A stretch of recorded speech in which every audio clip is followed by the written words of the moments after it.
Yeah, we've got head coach Jeff Traylor here with us to talk about the 2024 UTSA football signing class. If you don't mind, use the raise hand function, and I'll call on you to ask questions of Jeff. JJ, you can get us started. Jeff, how you doing today? Great, JJ. How are you?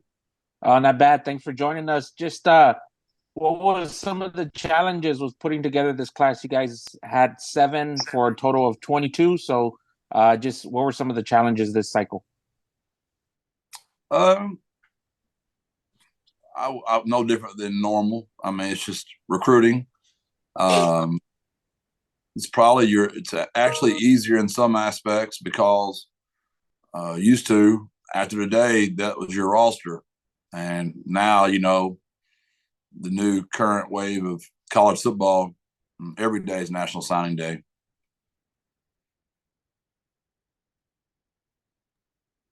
Okay, Greg. Jeff, why was it that today in particular, it seemed like you guys put an emphasis on transfers for this portion of the cycle? What led to that sort of direction? We've got the high school kids that were available at the time, and there's just not very many of them left that we thought could fix our roster quickly. And anything that we addressed over the break is something we knew our roster needed to be fixed like right now. What does it say about the state of college football and the way recruiting works now that a school can have a February signing day and not bring in any high school kids, and it's not necessarily a red flag or any kind of problem? Obviously, it's not the way I would want it to be, but nobody really cares what Jeff Traylor wants. It's the way of the new world. You adapt or you die, and it is what it is. So we only signed 10 high school kids. That's the least since we've been here. We're usually around 14. We thought there's a couple today we might could have signed, but for whatever reasons that didn't happen. So you readjust and move on. So I know my high school coaching buddies feel it because a lot of their guys, in their opinion, are getting left out, and I hate that for them. Nate, we'll go to you. Hey, Coach. Getting into specific guys, one of the more recent guys who signed on, Denver Harris.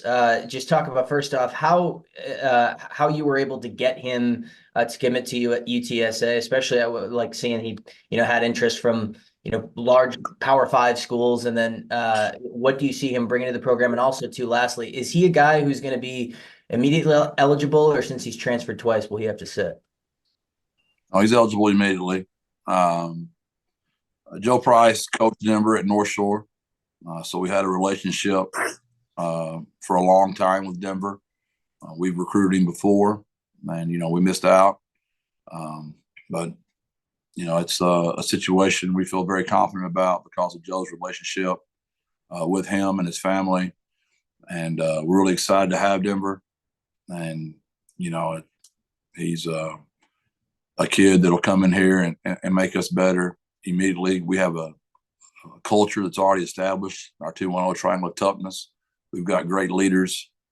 He's already having a blast. He can't believe, what the atmosphere is like here and how good our kids are and how great the locker room is. And he's already really excited. And you can see he's got a smile back on his face and excited to be given another chance.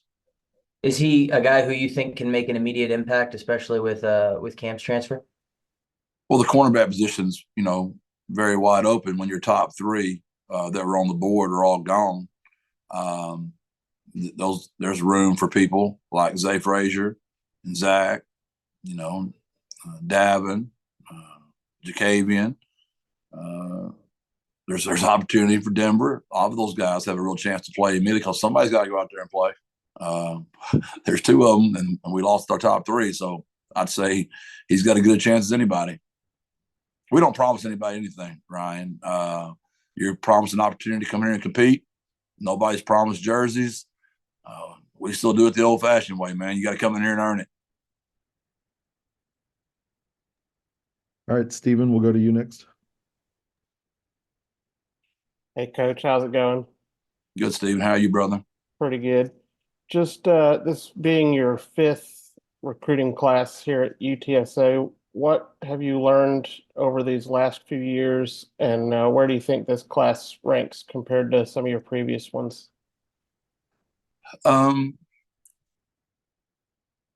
just how much more of a caliber of athlete we're available to speak to now that we weren't when we started. Um, Pretty much we can get in contact with anybody. I mean, we're going to get them, but we're at least in the conversation. And maybe guys we didn't get the first time, they're falling back to us now. And that's the benefits of treating kids really good all those years ago. And we're really grateful because most of our kids we got were kids we didn't get the first time that are transfers. And we're excited about that. Still the same old thing, though. I know I'm not going to rank some class on what have they done. I mean, I know you're not supposed to say that. I'm the anti coach to speak to on National Signing Day. Talk to me in 4 years, brother, and I'll let you know how this class did for the high school kids, and we'll evaluate on how many wins they get. That's how you know, and it's the same thing. You got to be able to identify talent, which is an evaluation. You got to be able to recruit it. Most important part still coming, Stephen. That's development, spiritual, psychological, social, physical. There's a lot there to develop. And that's the part that I actually love the most is the developmental part and see what we can do with these young men. Greg, back to you. Jeff, what are the benefits of bringing in a guy who was highly recruited out of high school, maybe 4 or 5 stars, but it didn't work out at his first stop, and kind of giving him a second chance here at UTSA? What stands out about that type of player? You have a few of those in this class, it seems like. The only reason I know they're 4 or 5 stars because y'all told me they were. I just look at the video and trust my eyes and trust their high school coaches, and it's always raw talent, speed, it's power. That's where you start in the evaluation piece. Then it's always transcripts and character and their high school coaches and their high school counselors and the janitor and anybody else that knows that human. Like, how much information can we get on them? So that's what I care more about. Do I pay attention? Of course I do, to a degree, because I know people want to know, and I've got to be able to speak on it when you ask me. And luckily, there's some nice enough guys on the screen who kind of give me a heads up about where we are ranked and what we're doing. So I'm not just totally blindsided when I get on here. But I jokingly said this. We only signed 22 kids. I mean, don't we get some kind of brownie points for retention? Shouldn't there be some kind of metric system for retention of roster? I mean, keeping Josh Cephas last year and him playing, I'd say that's a pretty good recruit, keeping that kid for all 4 years. Keeping Frank Harris for all those years, Rashad Wisdom all those years. There's still recruiting going on every day, man. And we're not going to sign 49 or 48 here ever, I hope, man. If we do, that means there's something's wrong there. So the quality of the recruit and, is what's most important to me. And JJ was nice enough to send that to me. And then some other guys, buddies of mine that keep up with all that stuff, have let me know we're the highest ranked G5 in the quality of the recruit. And I don't ever want the quantity to be crazy. And I was speaking to a booster a while ago that, mentioned that he's so sick of college football right now. And I said, no, let's be positive. Let's feed the positive dog right now. We only signed 22 kids. And we signed a normal class. We didn't sign 49, 46, 45, 44. We didn't do that. And we're going on year 5. I think that's pretty remarkable of our staff and what we've done here. JJ.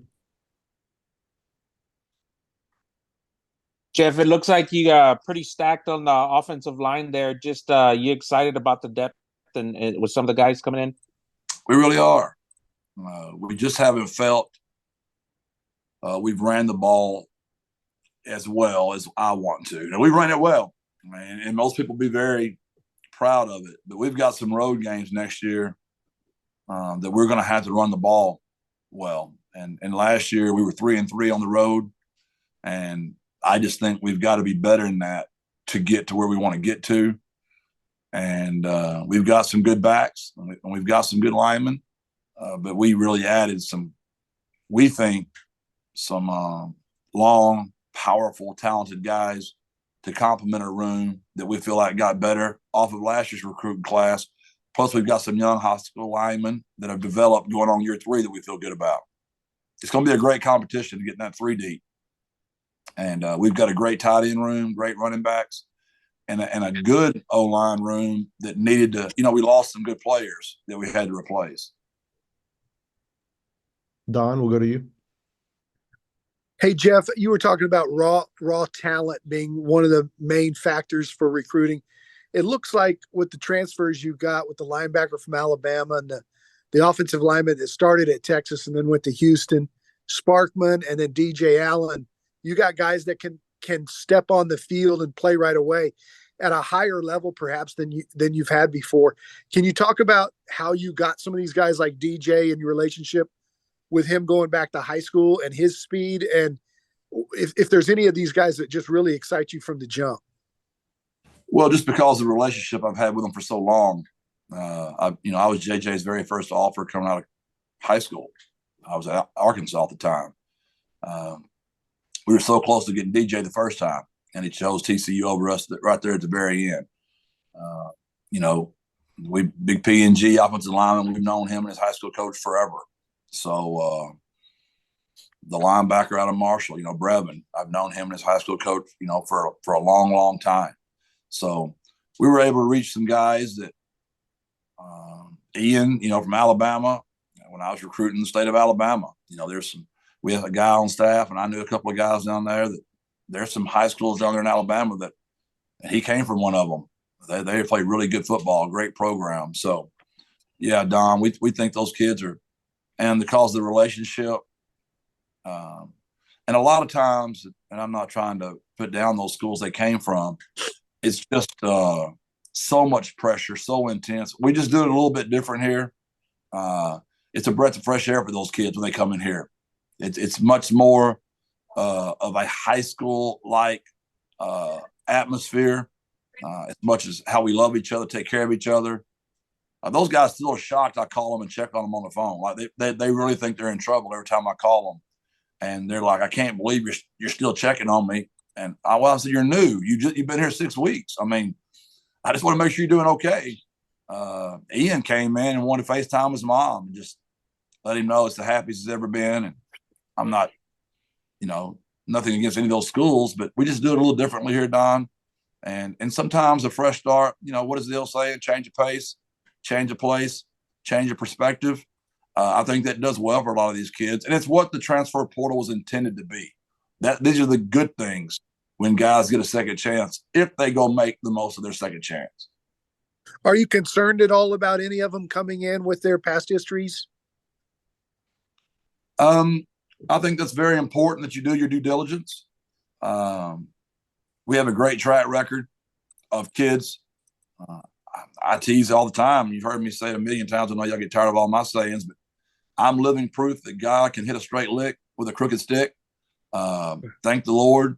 Some of the silly things I did between the ages of 18 and 22 and 23, you guys don't know about it. I was just lucky enough to get away with it, right? And some of these guys that we've taken on, I don't even look at it like I'm taking a chance. I look at it like we're giving them a chance, right? And we're excited. And because of the culture of our locker room and how silly some of these mistakes these kids have made, I just think, and you didn't say taking a chance, but I'm just kind of answering your question the best I can, Don. I just see it as us giving them a real chance. And I've said this since day one.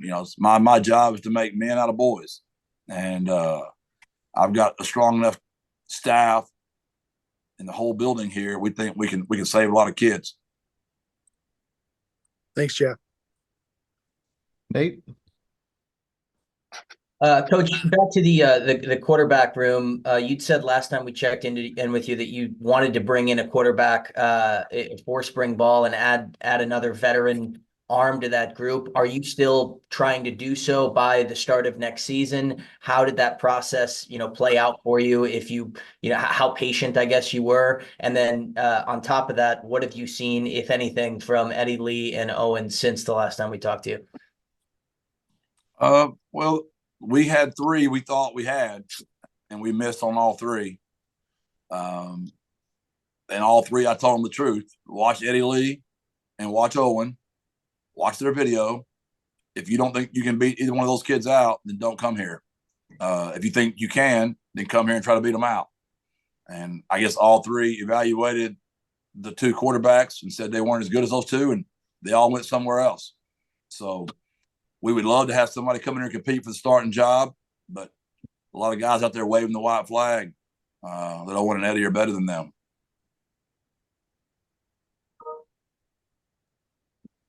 Greg? Jeff, you touched on this a little bit, but with Denver Harris in specific, he dealt with some suspensions and some absences at his previous two stops. How did you sort of evaluate that off the field component with him, and how did that play into your decision to bring him in? It's the relationship with Coach Price and the confidence I have in Nick Graham and what Nick has done with his corner since he's been here. It's also belief in our 2-0 triangle toughness, our culture, our brand. I've known Denver's high school coach forever. I know his current high school coach. We just have a lot of relationships with that young man that we feel very confident about being able to get Denver in here and have a successful career. Along the same lines with Brevin Randall, how much did you have to sort of investigate the circumstances around the situation with the UTEP offensive lineman that he had stepped on during that game? Where did that factor into your decision, and how do you have those same kind of assurances with him? Again, his high school coach and I have known each other forever. It's a very emotional game. He's very frustrated. It's not much to investigate as far as the play. You can see it right there on TV. The investigation was, the other stuff, like what led to it, what kind of kid is he, and we feel really good about him. He's coming here and just been fantastic, working his tail off, and we're excited to have him here. He's from Marshall, Texas. He's from the 903, and it's where I was born. So I've known him for literally, I've known of him or about him forever. And that's why we made the decision to move on Brevin. Stephen?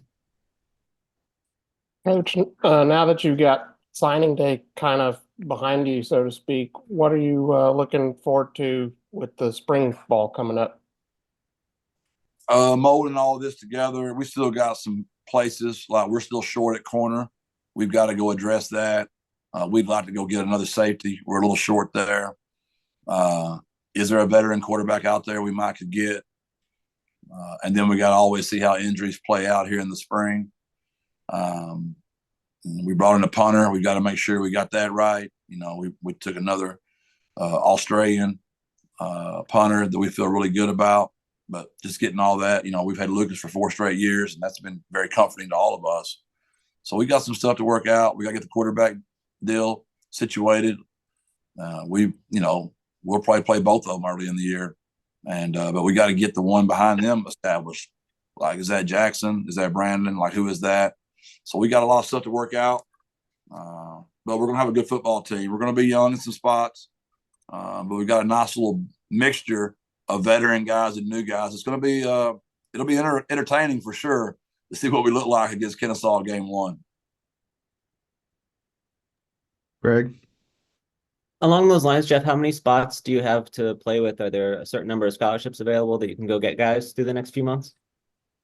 Yeah, we've got 3 that we could go get immediately. And, we got a couple of guys that have let us know that once they graduate this spring, that they're not in the 2 deep, they're probably going to look at getting the portal. So then you got maybe 4 or 5. It's like I said, every day is National Signing Day. You recruit year-round nowadays. It never stops, man, because your roster is just always so fluid. You've got to be thinking along those lines at all times. Nate? Coach, if you're at liberty to share, if if there are there any PWOs in your group maybe for next year that are from the San Antonio area? I know you like to recruit the city. Yeah, I'm not sure about all that as far as I can say names on all that. I'm sorry, I don't know the rule on that, Ryan. I just don't want to I don't want to make it where I can't get them in here because I said their name. Because I know I can't comment on other guys' names unless they're signed, and all those other guys I've commented on have been signed. So I'm sorry, I'm not abreast on that rule, but I do know we have some San Antonio guys coming, and maybe Kyle can find out their name or not. I don't think we can though. You get, but it's just also too in terms of recruiting in your time at UTSA. How have you seen football and the talent level in San Antonio grow throughout your time at UTSA? Oh, it's been great since we've been here. We just hadn't been able to get the real national kids. Those national ones have been tough for us to get. And there's a lot of great players here, but they're going to the big time. But again, I hope our relationship with those guys, that maybe if it doesn't go so well at their place, they'll come back home to us and we can get them on down the road. But I like what we're doing here. We haven't lost too much. We've been able to maintain a semblance of what college football was supposed to be like. We've been robbed, 3 times. And maybe robbed's way too strong of a word. I apologize for that in today's culture.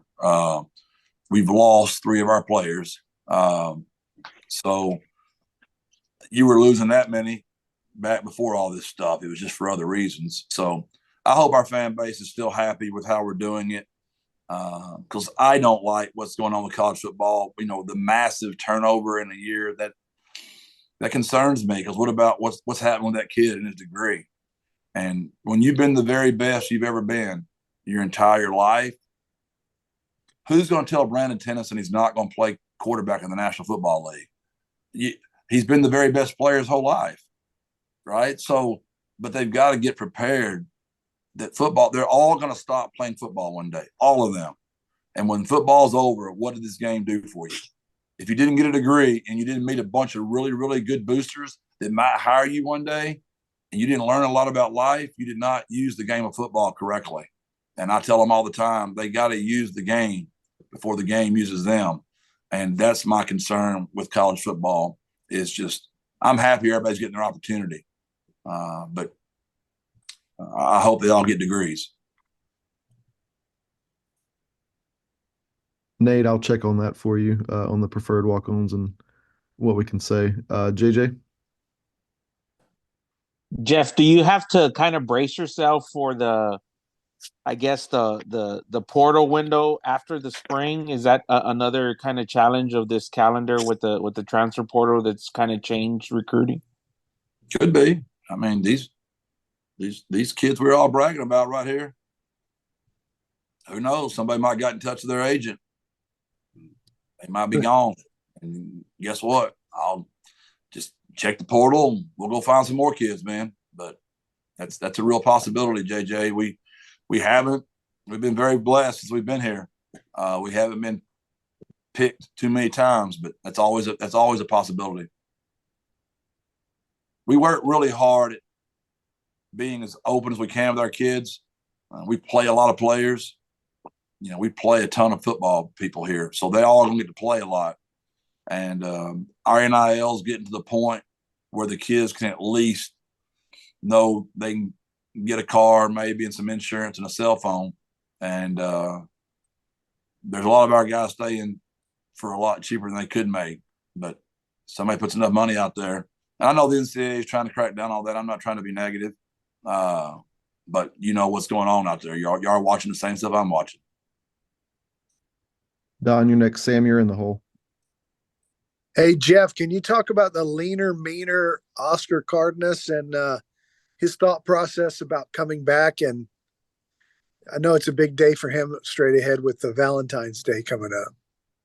Yeah, retention of roster. There's a 5-star, right? Sam needs to start. Sam's a big national guy now. He needs to start like some kind of retention grade and give grades for like Oscar Cardinas, 5-star returner for the UTSA Roadrunners, kept on the roster.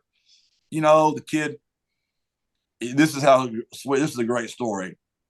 Kid comes in, Coach, what do you think about my touches next year? I said, what do you mean, Oscar? He's like, you think I'm going to get, the ball a little bit more? What are you thinking on that, Coach? I'm like, Oscar, how many times did you get a ball this year? He said, I think I caught 10 or 12 balls, something like that. And I said, Oscar, you had like 32 to 35 balls. He's like, I did? He said, oh, I'm good then, coach. I'm good. I mean, the kid's just, he's such a great kid. Doesn't ask about money, just wants to know what he can do to help. And wanted to know what the scouts really said. And, you know, he didn't like them talking about him playing center or guard. And I said, well, Oscar, you're about to eat yourself right there. And he's like, well, then I'm going to uneat myself down to a tight end, and I'm going to be more disciplined. And he's already down 272. He's looking a lot leaner, a lot faster. So I talked to him yesterday in the locker room. I said, like, what are you doing? He's like, oh, it's really not that hard, coach. I mean, like, I just eat 3 normal meals, and I snack in between the meals, and I try to eat healthy. And I've maintained my power, and I'm faster now. I'm like, Oscar, that's called being 22. When you turn 55, just eating correctly is not going to work anymore. So he's on a mission, and I would never bet against Oscar Cardinas. What do you think he was at his highest?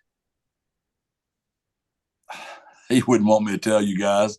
He denied it anyway. It's north of 272 by quite a bit. Do you think he's dropped like 25, 30 pounds? For sure he's dropped 18, but he'll deny that.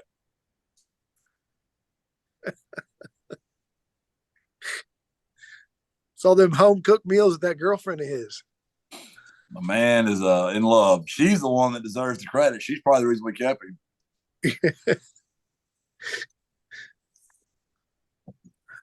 All right, Sam, we'll go to you. Hey, Jeff. Apologize for coming in late. I know you'd been asked about Denver Harris, but I was curious on the vetting process with him. How much did you guys lean on Joe Price, considering his connection to that school? I would say that was huge. Obviously, you know, John Kay being his high school coach, and John and I being so close. John's now in the college world. He's at Rice. That was big. And Mom, Dad, teammates. You know, we've got David Amador on our team. We've got Ty Leonard on our team. There's just a lot of people I can get in contact with to find out. And we're very confident.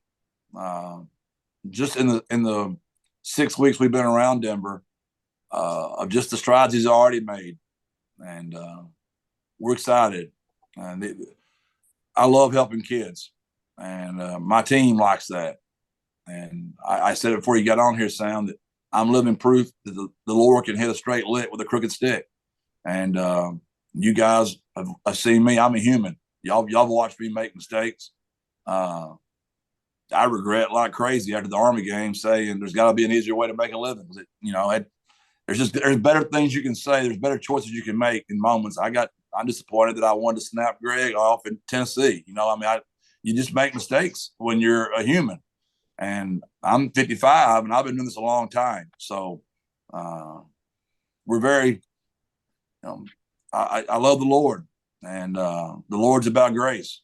And the acronym for grace is God's redemption at Christ's expense. We want to be models of that. And but that doesn't mean we understand the responsibility we have, Sam. But we also believe in giving grace around here and loving up on some kids and holding them accountable, but love up on them a little bit. On the staff front, I saw you guys have promoted Zach and Hunter. I know they were integral in your recruiting operation. Do you know kind of, I guess, how you guys are filling those spots in the recruiting staff? And also, do you expect to get some more resources for recruiting staff and personnel staff? I do. Dr. Compost approved an on-campus recruiting coordinator today, as a matter of fact. And we're hiring, I don't know the exact title, but somebody that's going to specifically just evaluate talent and head up our recruiting. So those are 2 spots that she was gracious enough to allow me to add with a gift, from Harvey. And we're grateful for that. But, those 2 positions will be outside because we didn't have anybody currently on staff that we could move up. But you'd be shocked, Sam, if you came and looked at my rooms right now, my GAs, my quality controls, and my analysts, how deep we are with great coaches because they know I'm going to move them up and they don't leave.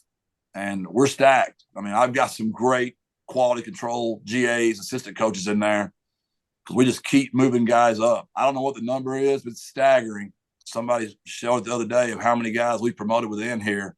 And I'm so thrilled with where we are. It's the depth of our staff right now.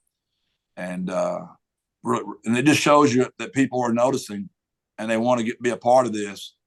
And we'll have some more hires to announce here soon that we're excited about. Why is that important to you, to promote from within? Because I know a lot of guys talk about it, but you seem to do it at a level that I don't see that many programs doing it. Why has that been so important to you these last few years? Oh, you're not going to like it, because I don't cave into the media and I don't do what everybody tells me to do and hire the sexy sizzle guy that's maybe got all these titles, and he might look good because they had one good season, but they don't know about the 20 other seasons he had that were terrible. And I'd rather go with what I know. I've worked with these guys, and I've said this 1,000 times, and my coaches get tired of hearing it. You don't really know about a coach unless you've worked with him. You sure as hell don't know about him unless you've worked with him and you had your teeth kicked in together. When you've been through it and you had your teeth kicked in together, you learn about a man's character. And I know about my guy's character. We've been through the fire together for a long time. And Hunter and Zach have ridden with me for 4 years since I've been here, and they've done nothing but excel every time. Look at the success that Deke Haynes is having on the defensive line. He's somebody that was promoted from within. Look at the success Joe Price has at recruiting and developing receivers, promoted within. Look at the success Justin Burke has had, promoted from within. And I'm sure I'm leaving somebody out. But that word travels, and those young guys, high school coaches from Texas, come get on my staff. They know I'm going to move them up one day. And we're deep on our staff, and I'm excited about that. Thank you. Anything else for Coach Traylor this afternoon? All right. Thanks, everyone. Thank you, Jeff. Appreciate y'all very much. God bless. Birds up. Thanks, Coach.